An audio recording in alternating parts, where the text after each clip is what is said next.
សួស្តីអ្នកទាំងអស់គ្នាអញ្ចឹងថ្ងៃនេះខ្ញុំនឹងចែករំលែកតាក់ទងទៅនឹង preset style ណាអញ្ចឹងជាលក្ខណៈ preset style ទៅលើអក្សរដូច្នេះតាក់ទងនឹងការប្រើប្រាស់ទៅលើ preset style អក្សរនេះគឺមានលក្ខណៈងាយស្រួលហើយកិច្ចការងាររបស់យើងគឺលឿនមែនតើណាយើងមិនចាំបាច់អង្គុយច្នៃអក្សរទៅជា 3D ច្នៃអក្សរទៅពណ៌នេះពណ៌នោះតាមដែលយើងធ្វើទៅវាទៅកើតអញ្ចឹងណាដូច្នេះថ្ងៃនេះខ្ញុំនឹងចែករំលែកតាក់ទងទៅនឹង preset style ដែលនៅក្នុងកម្មវិធីនេះគឺវាមានស្រាប់ដែរប៉ុន្តែគឺវាមានតិចណាគឺវាមានតិចយើងអាចយកប្រើប្រាស់ជាលក្ខណៈការងាររបស់យើងបានល្អនោះទេណាដូច្នេះបងប្អូនអាចចូលមើលកន្លែង style នឹងបានណាចុចយកកន្លែងពាក្យថា window ហើយយើងមកមើលកន្លែងនេះពាក្យថា style អញ្ចឹង pre នេះជាគេហៅថាជា preset style ដែលយើងអាចសរសេរអក្សរទៅយើងយកអា preset ហ្នឹង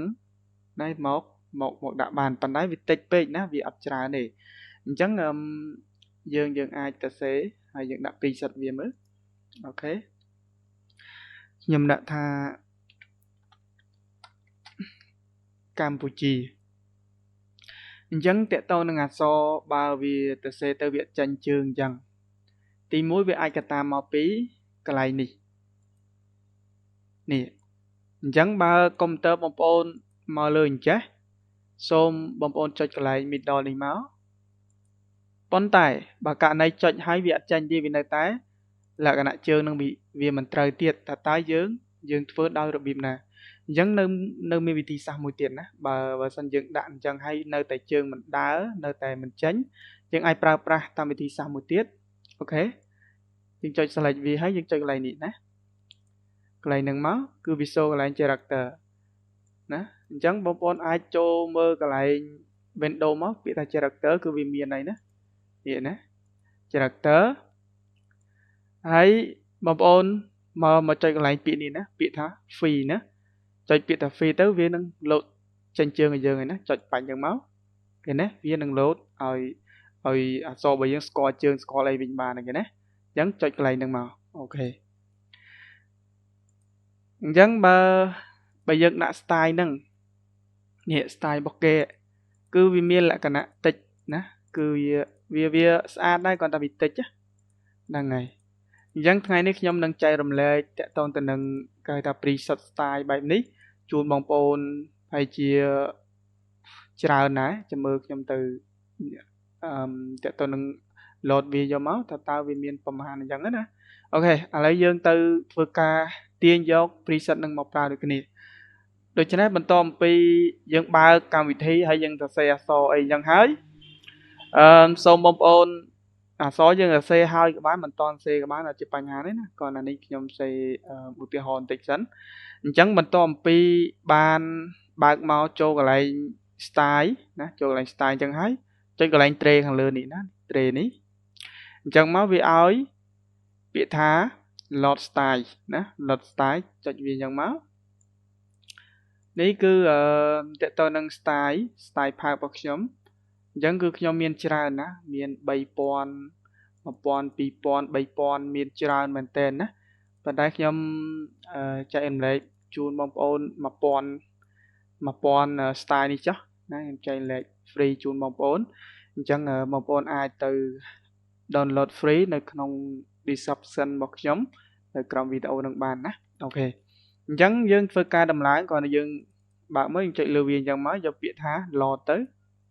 វានឹងរត់ចូលមកនេះហើយឃើញទេនេះវារត់ចូលមកដោយងាយស្រួលមែនតើឃើញទេគឺវាមាន style ច្រើនណាស់អញ្ចឹងអ្នកទាំងអស់គ្នាអាច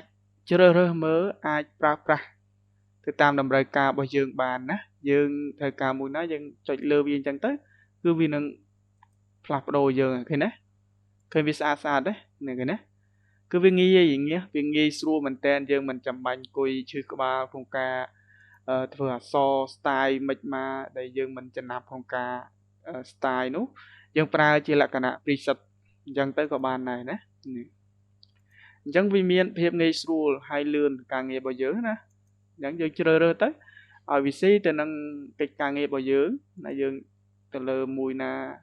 style មួយណាដែលយើងគិតថាល្អហើយមក1000 style ហ្នឹងគឺច្រើនណាស់បងប្អូនចុចមើលខ្លួនឯងទៅគឺមានច្រើនមែនតើណាយើងចុចមើលទៅជ្រើសរើសមួយណាដែលយើងពេញចិត្តស្រឡាញ់ហើយយើងធ្វើលេងទៅណាហ្នឹងហើយ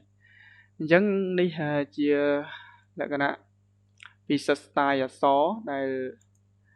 ខ្ញុំបានបង្ហាញតែប៉ុណ្្នឹងចុះអញ្ចឹងវាអត់មានអីពិបាកទេបងប្អូនណាគ្រាន់តែយើងដំឡើងវាមកហើយយើងទាញវា load style នឹងចូលមកហើយគឺវារត់ចូលកន្លែង style នឹងដោយខ្លួនឯងអូតូអញ្ចឹងហើយណាអញ្ចឹងអ្នកទាំងអស់គ្នាអាចធ្វើការជ្រើសរើសទៅលើ style ណាមួយដែលយើងពេញចិត្តទៅគឺបានហើយណាអញ្ចឹងគឺតែប៉ុណ្ណឹងលក្ខណៈ preset style អក្សរគឺងាយណាអូខេឥឡូវខ្ញុំចែករំលែកតែប៉ុណ្្នឹងចុះណាសង្ឃឹមថាអ្នកទាំងអស់គ្នាអាចយល់នៅរបៀបនៃការប្រើប្រាស់ preset style អក្សរហ្នឹងអូខេអញ្ចឹងកុំភ្លេចបងប្អូនចុច download ណាតកតងនឹង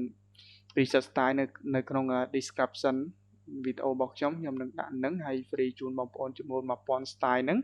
ហើយយកទៅប្រើប្រាស់ទៅគឺងាយហើយលយមែនតើណាអញ្ចឹងសូមជួបគ្នានៅឱកាសក្រោយទៀតណាអរគុណសូមជម្រាបលា